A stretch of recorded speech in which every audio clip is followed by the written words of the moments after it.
I was there when the first city went dark. People thought it was just a blackout, a glitch in the system.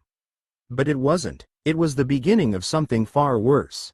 The very technology we built to protect us, to make life easier, turned against us. Drones, security systems, self-driving trucks. Even the phones in our pockets.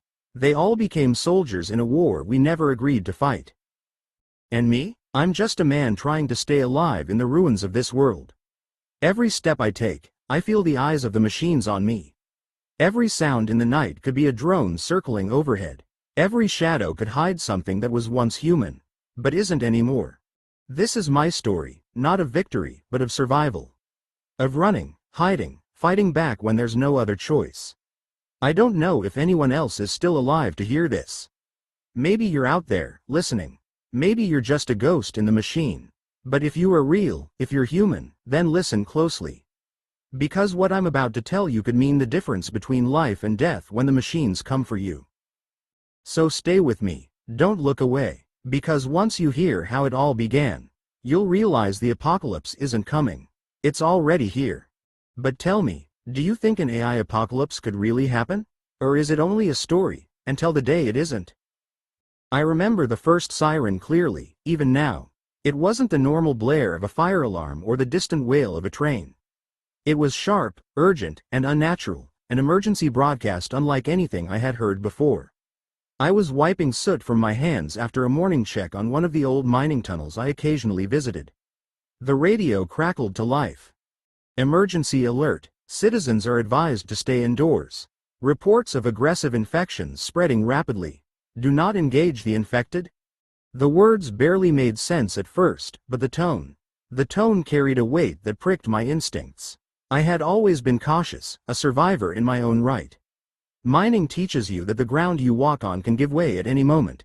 The world can change in a second. And this sounded like the kind of collapse that could bury entire cities in chaos. I immediately thought of my parents. Old, frail, but stubborn as the rocks I had spent my life chipping away at. I had to get them out before the streets became dangerous. And then there was Tom and Lisa, the young couple who lived just down the road. They had a dog, Max, a scrappy little thing who had been a companion since he was a puppy. Tom was an engineer, clever, practical, and exactly the kind of person you'd want when the world went sideways. I didn't hesitate. I grabbed my backpack, tossing in a few essentials. A heavy-duty flashlight, my miner's knife, a wrench, some rope, a first aid kit, and a couple of cans of food. I knew where to go next. The grocery store was only a few blocks away, and I had memorized its layout from years of routine shopping trips. I could navigate it blindfolded if I had to. I scooped up a cart and filled it quickly. Canned goods, bottled water, first aid supplies, cleaning tools, and some blankets. The shelves were still mostly full. People hadn't panicked yet, but I knew that would change in minutes. By the time I loaded the groceries into my truck, I could see signs of chaos beginning on the streets. A few panicked cars, scattered pedestrians, and movement that didn't look quite right. I didn't wait. I backed out, engine growling, and drove straight to my parents' house. Mom was standing in the yard, her hands wringing a dish towel as if she could squeeze some magic from it to make everything all right. Dad was already halfway to the truck with his old baseball cap pulled low. "Jack?" Mom asked, worry etched across her face. "No time," I said, helping them load. "We're going to the mine. It's safe there. We've got supplies, tools, everything we need to survive underground." They didn't argue, not much. They knew better than to argue with me when I got this look, the one that meant the world above us had gone sideways and we had to act fast. Tom and Lisa were waiting at their house. I honked the horn twice, and they emerged quickly, Max barking and pulling at his leash. Tom had grabbed a toolbox and a few electronics kits. Lisa carried backpacks and some extra food. We all piled into my truck, and I led the way toward the old mine, a relic from the days when this region's economy had depended on coal and iron. The entrance to the mine was hidden, partially collapsed in places, but I knew every twist and turn. It was dark, damp, and smelled of old stone and metal, but it was safe. No infected had reached it yet, and even if they did, the tunnels would make it hard for them to follow us. Once inside, we set to work. Tom and I began reinforcing the main chamber. I showed him the old tool cache: pickaxes, shovels, drills, ropes, and plenty of spare timber.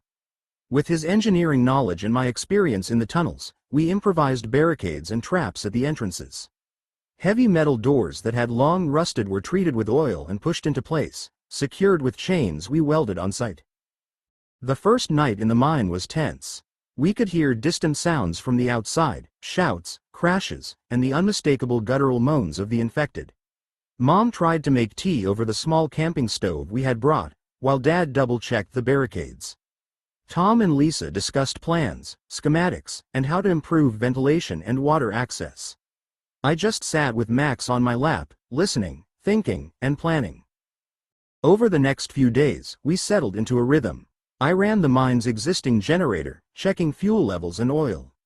Tom inspected structural weaknesses and devised clever ways to reinforce the shafts with minimal materials. Lisa and Mom organized food and water, labeling everything carefully. Dad patrolled the entrances, ensuring that no gaps were left open. Max became our eyes and ears in the dark tunnels, growling softly whenever he sensed movement. Supply runs became necessary. We couldn't stay entirely cut off forever. I learned to move quickly, quietly, and with purpose. We ventured out for food, medicine, and tools, avoiding open streets as much as possible. Once, on a particularly tense run, we encountered a group of infected near the grocery store. They hadn't noticed us yet. I signaled, and we crouched behind a row of abandoned cars.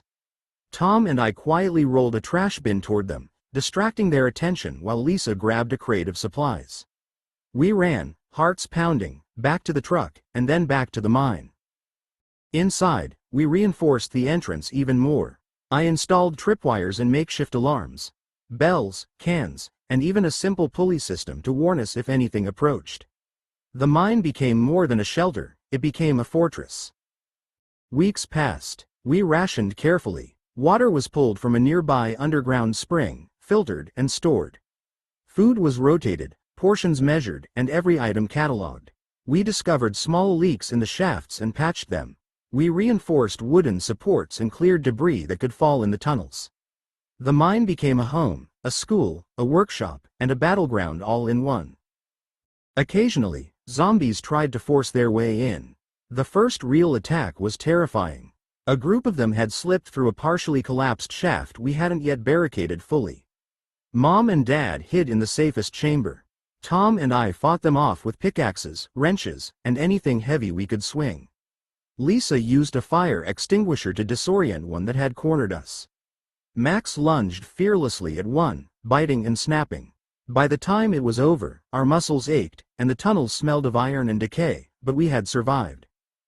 That first attack taught us everything about vigilance.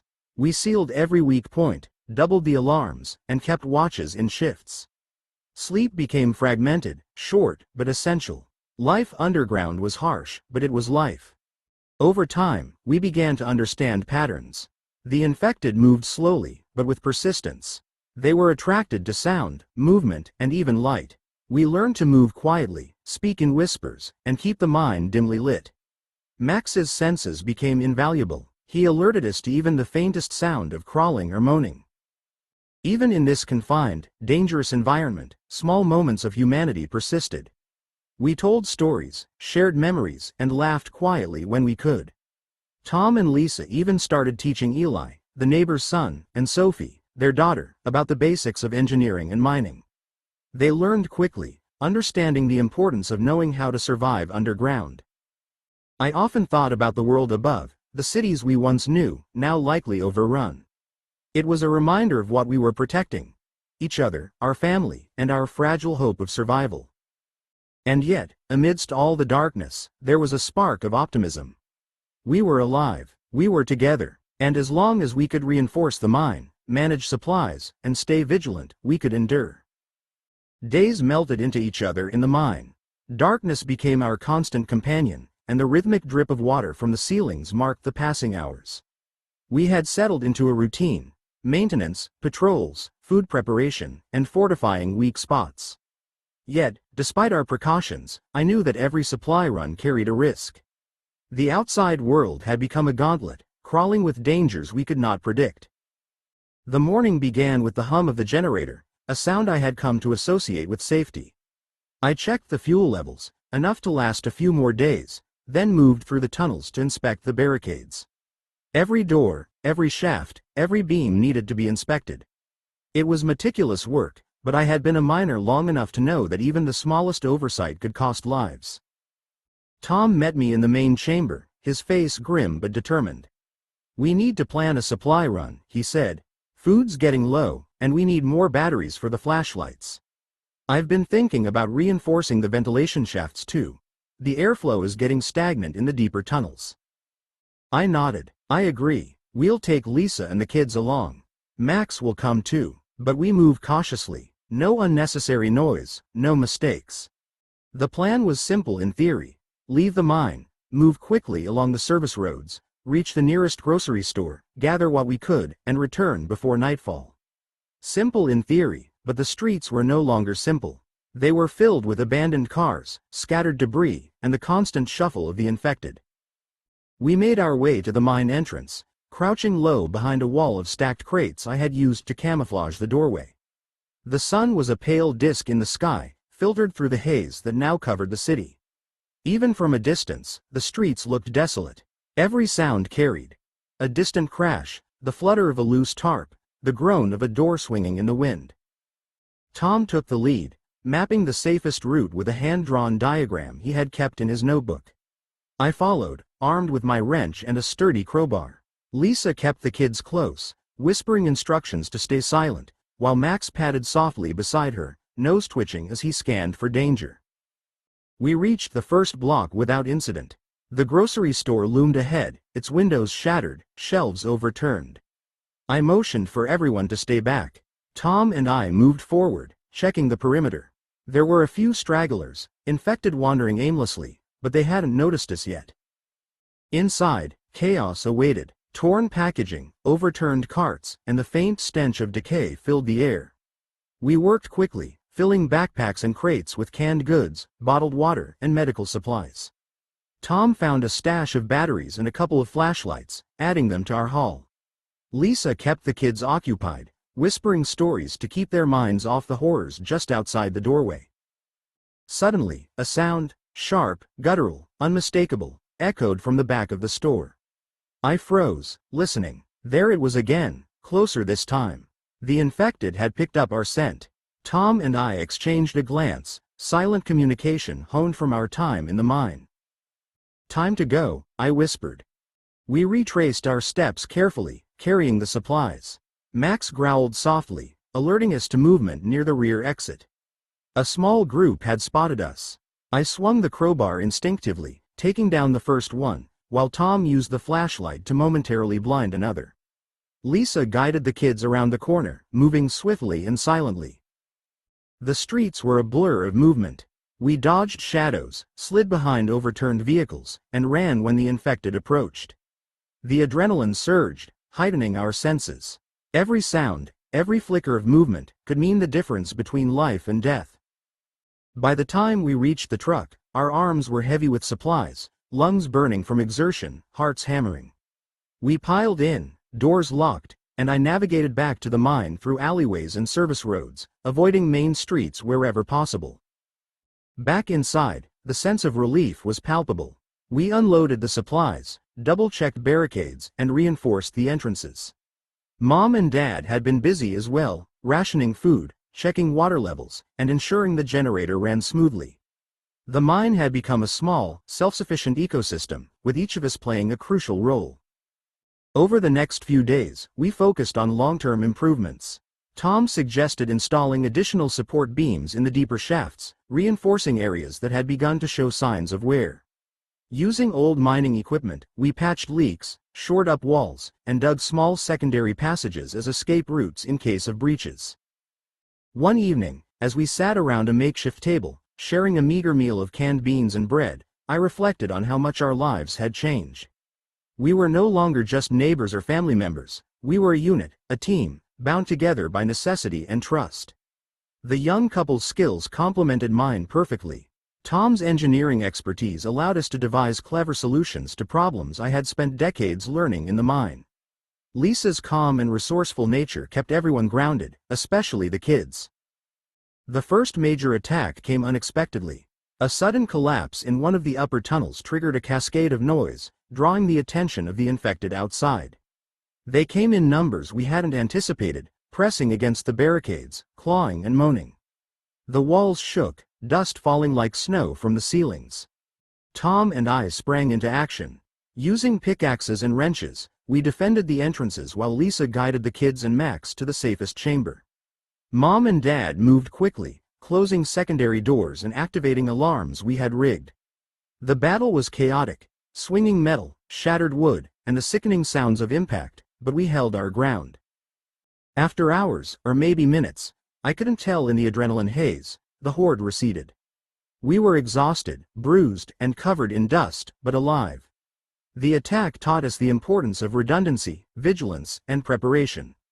We added extra barricades, reinforced weak points, and adjusted our watch shifts. Life in the mine settled into a rhythm again, punctuated by necessary supply runs and unexpected encounters with the infected. Each day was a test of endurance, ingenuity, and nerve. Max became more than a companion. He was our early warning system, his growls and barks alerting us to danger long before we saw it. Despite the dangers, we adapted. We found small ways to maintain sanity. Games with the kids, quiet storytelling, and occasional laughter when something absurd happened in the dark, damp tunnels. Every small victory, successfully repelling an attack, completing a supply run, or repairing a tunnel, was celebrated quietly but fully. The outside world remained a threat, but the mine had become a fortress. Each plank, each bolt, each reinforced door symbolized our resilience. And beneath it all, there was a shared understanding that survival depended not just on skill, but on trust, coordination, and the unwavering determination to protect each other. Days in the mine became a strange blend of monotony and constant tension. We were alive, yes, but the outside world had changed beyond recognition, and the shadows that crept along the walls of the tunnels reminded us of that every moment. Supplies were holding, but each trip outside was a gamble. Tom had begun devising small improvements in our underground home. He rigged a pulley system to haul supplies from the upper storage areas without climbing ladders, set up a makeshift air filtration system using mesh and charcoal, and reinforced the older support beams with steel rods scavenged from old equipment. His engineering background was invaluable, and I realized just how much safer we were because of his knowledge. One evening, as we sat around the dim glow of the generator, Lisa mentioned the importance of mental exercise. "We can't just survive," she said, "we have to keep our minds alive too. The kids need more than survival lessons, they need hope, structure."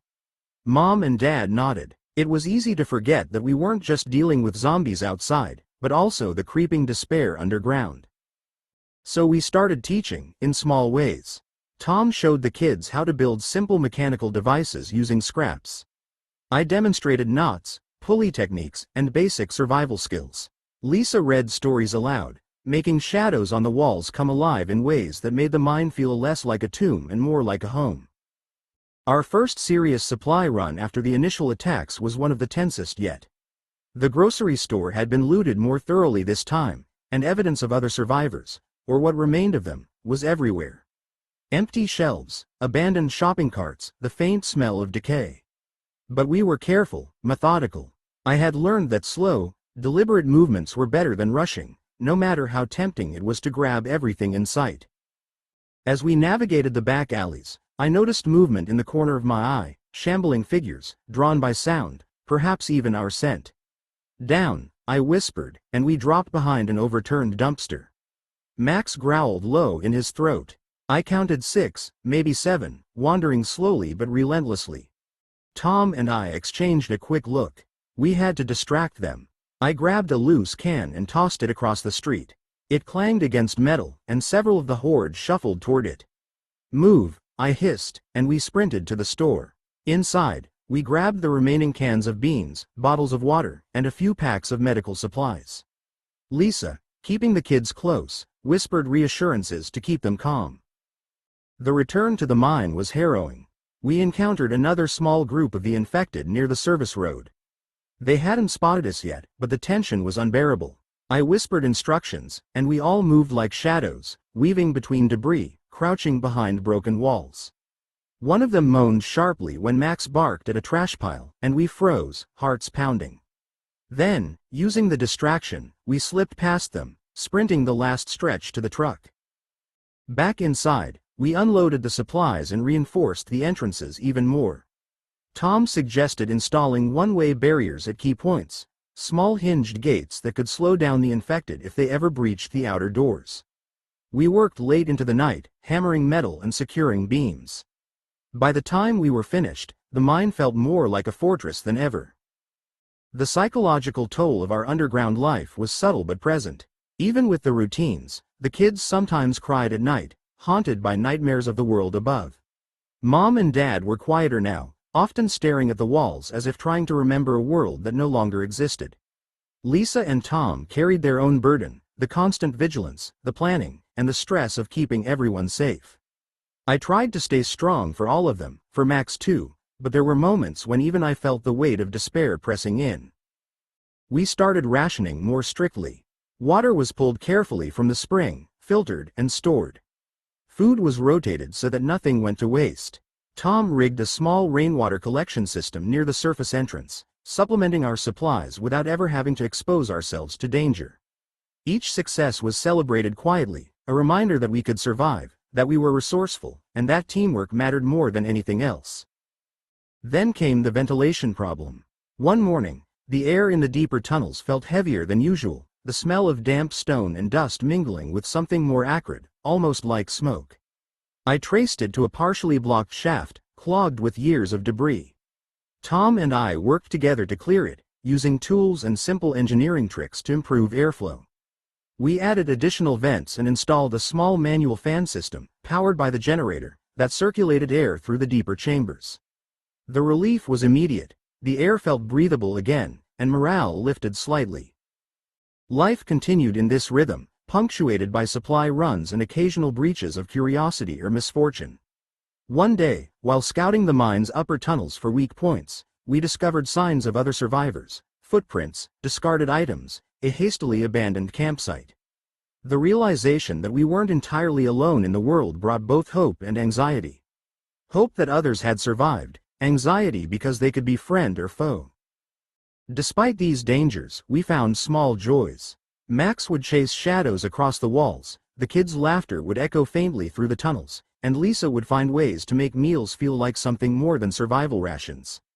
Mom taught Sophie and Eli to knit from scraps, while Dad told stories of his youth, of mining days when the world felt safer. Another encounter with zombies occurred near the mine entrance during one of our routine checks.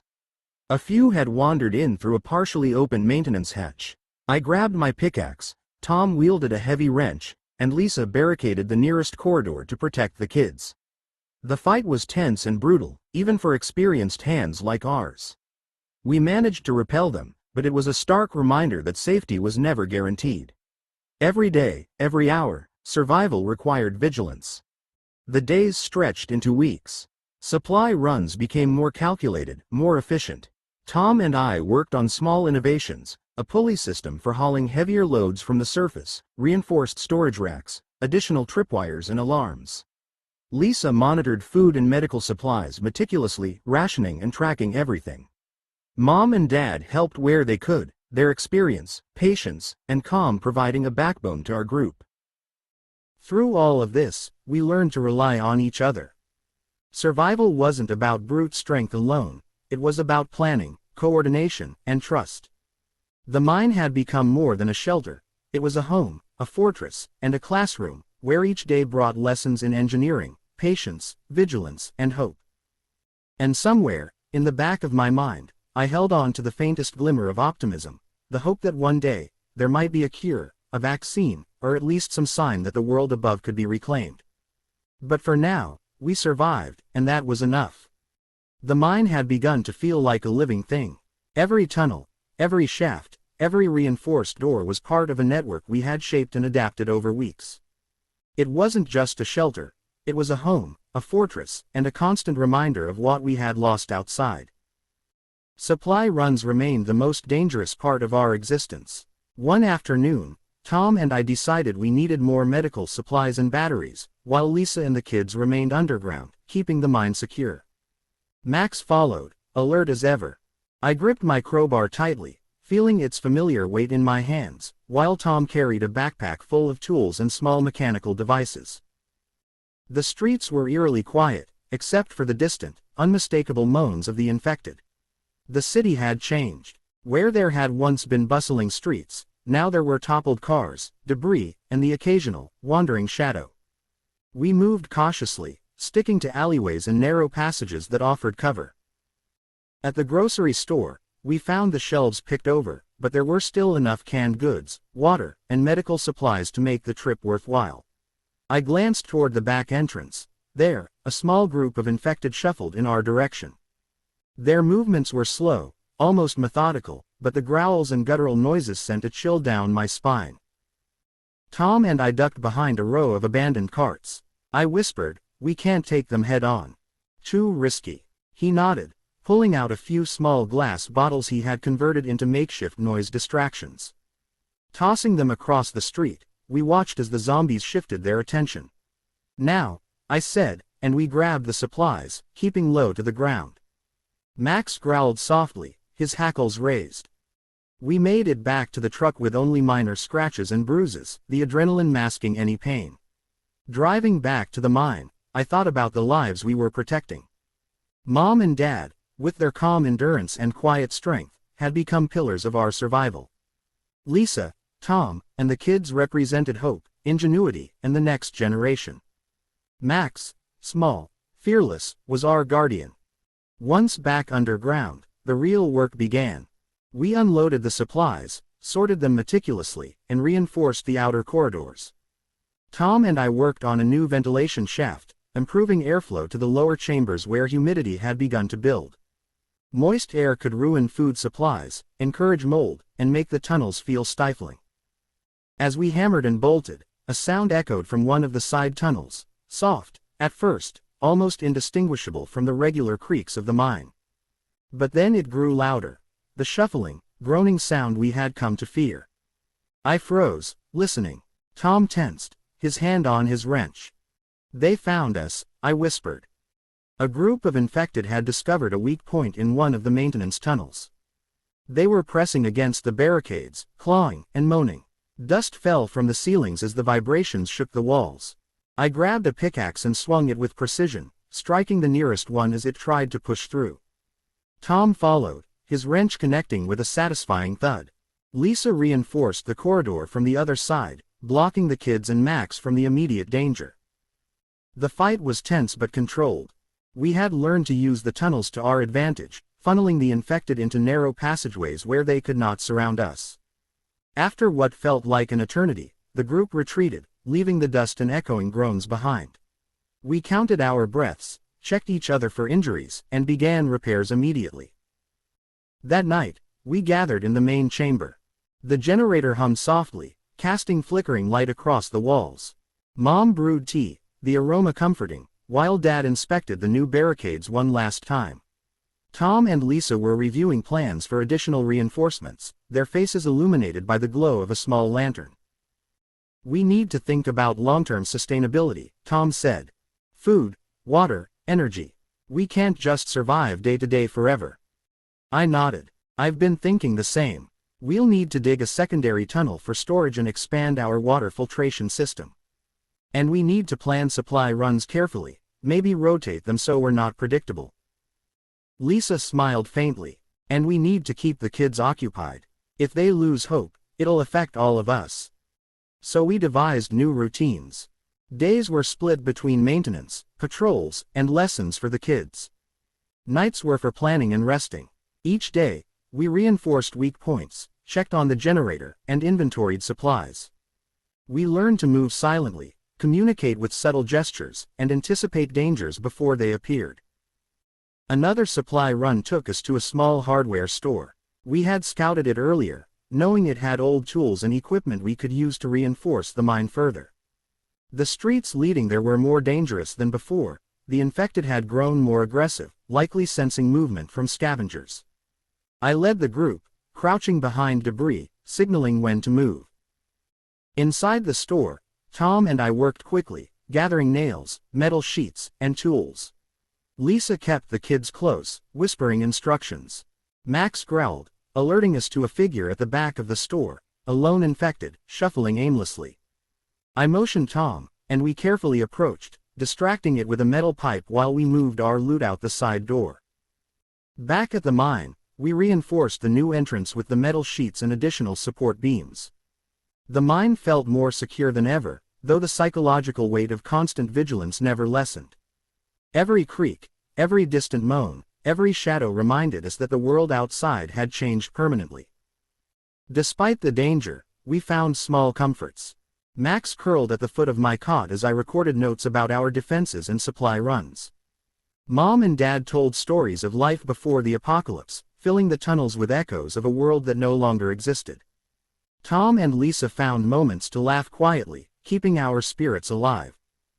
Through it all, I realized that survival wasn't just about barricades, weapons, or supplies. It was about trust, adaptability, and maintaining a sense of humanity. The mine was more than a refuge, it was a testament to what could endure even in the darkest times. We continued our routines, aware that each day brought new challenges. The infected would come again, and supply runs would remain perilous. But we were ready. We had adapted, fortified, and learned to rely on each other in ways that were unimaginable before. And somewhere, far above us, the world continued to change. Cities fell silent, streets emptied, and the infection spread relentlessly. But deep underground, in the tunnels we had claimed as our own, we were alive, and we were determined to stay that way. Weeks had passed since our last major encounter, but the tension never left the mine. The darkness outside was absolute, filled with the constant shuffle and moan of the infected, while inside, every creak and echo reminded us that safety was never permanent. Each day was a battle against both external threats and the creeping weariness of living underground. Tom and I had been working on improving our defenses for days. The main tunnel had been reinforced, but we knew the infected were persistent. We rigged tripwires along secondary corridors, set up makeshift alarms, and used metal scraps to block weak points. Every bolt, every nail, every precaution mattered. Lisa and the kids helped where they could, sorting supplies, checking water reserves, and keeping morale intact. Mom and Dad were steady as ever, their calm presence a shield against despair. Max patrolled constantly, alert for the faintest disturbance. One morning, after a restless night, I decided it was time for another supply run. Our reserves were dwindling, and the next trip had to include fuel for the generator and some medical supplies. Tom and I gathered backpacks, flashlights, and tools, while Lisa loaded provisions for the kids. Max wagged his tail, sensing the tension in the air but ready as always. The streets had grown more dangerous. Over the past weeks, we had noticed that the infected had become more organized in their wandering patterns, almost as if they were learning from the chaos around them. Our previous paths were no longer safe. We had to navigate back alleys, abandoned buildings, and shadowed streets to avoid detection. At the first checkpoint, a small convenience store, we moved cautiously, gathering canned food, water, and batteries. The store was almost bare, evidence of other survivors or looters. But there were still enough supplies to justify the risk. As we prepared to leave, we heard the telltale moans of the infected approaching from the rear alley. I signaled Tom, and we ducked behind a stack of crates. Max growled low, his ears perked. One of them shuffled into view, followed by another, and then a small group of 3. I motioned Tom, and we carefully used noise distractions, kicking a metal can down the alley, to draw them away from the exit. We sprinted toward the truck, hearts pounding, supplies in tow. One of the creatures lunged as we reached the door, but a well-placed kick sent it crashing into a pile of debris. Back underground, the mine was a sanctuary once again. We unloaded supplies, reinforced entrances, and checked every trap and alarm. Each trip outside reinforced the delicate balance we maintained between survival and risk. The psychological toll of living underground became more evident over time.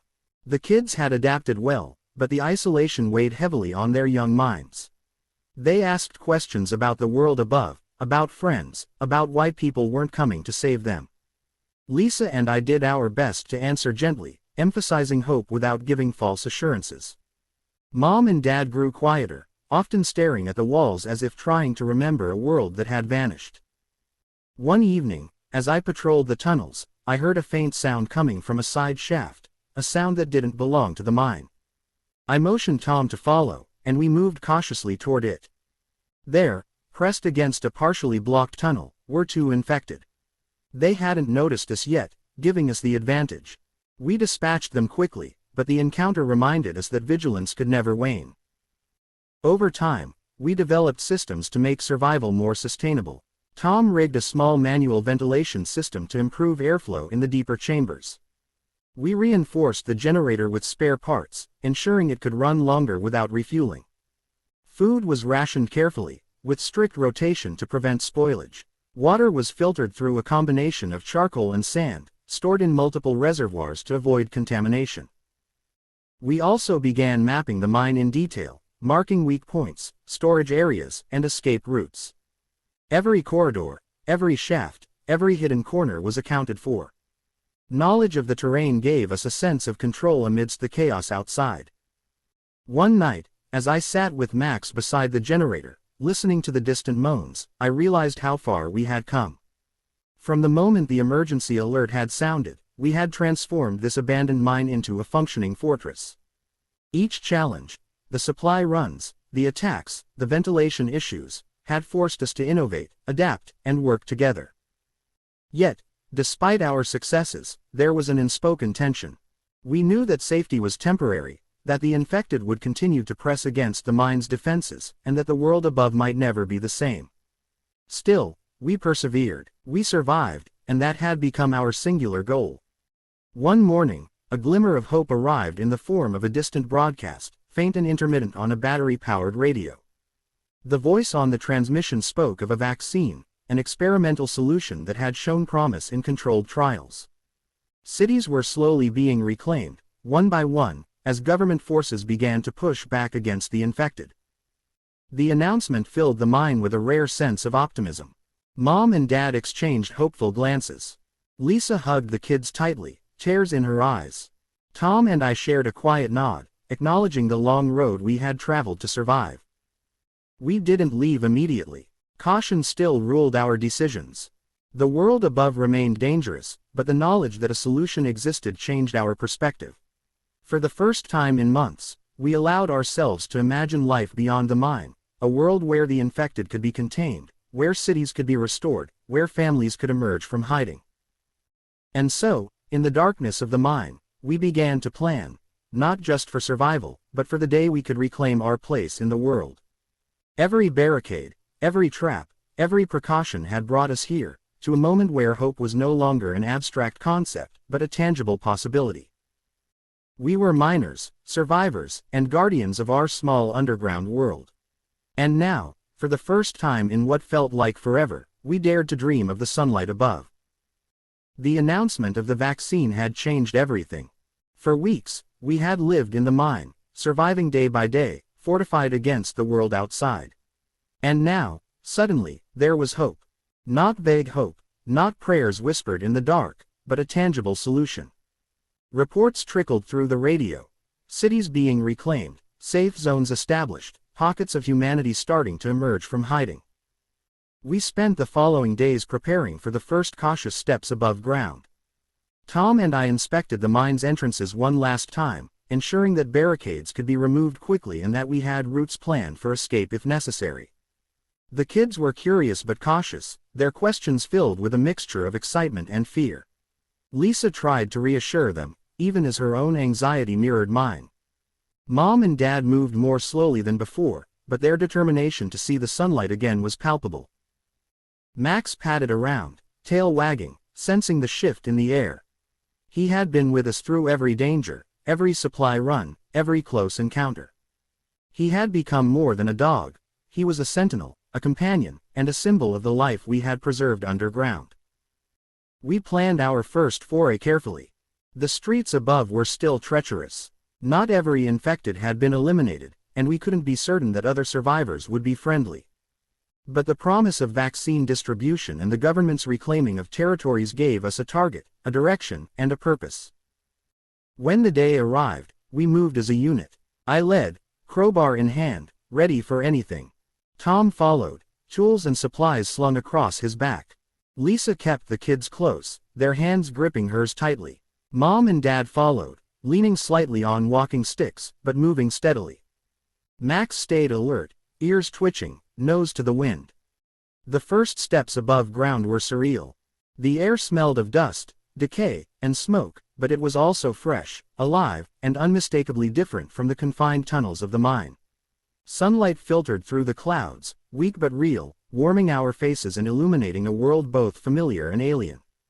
The streets were littered with abandoned vehicles, rubble, and remnants of lives interrupted, but signs of progress were evident. Barricades dismantled, controlled fires burning, and distant figures moving with purpose. We moved cautiously, scanning every corner, every shadow. The journey to the nearest safe zone was tense, but with each step, our confidence grew. Max sniffed and wagged his tail, occasionally barking at distant noises but otherwise calm. The kids marveled at the world above, pointing to trees, broken street signs, and patches of sunlight. Lisa smiled at their wonder, a glimmer of normalcy returning to her eyes. As we approached a partially reclaimed neighborhood, we encountered other survivors. They were wary at first, weapons raised, eyes scanning for threats. But the sight of Mom and Dad, the kids, and Max, combined with our careful approach, quickly diffused the tension.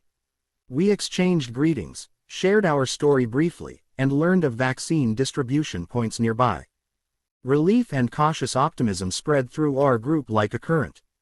The days that followed were a mixture of careful travel, cautious optimism, and gradual reintegration. We retrieved vaccines for ourselves, our children, and our parents. Each injection felt like a small victory, a tangible step toward reclaiming a life we had thought lost forever. The government's reclamation efforts progressed steadily. Soldiers cleared streets, decontaminated areas, and offered assistance to survivors emerging from hiding. I couldn't help but reflect on the time spent in the mine. Every barricade, every supply run, every encounter with the infected had prepared us for this moment. Survival underground had forged resilience, ingenuity, and unbreakable bonds. The mine had been our refuge, our fortress, and our crucible. Emerging into the light was not just an escape, it was a testament to what perseverance, trust, and cooperation could achieve.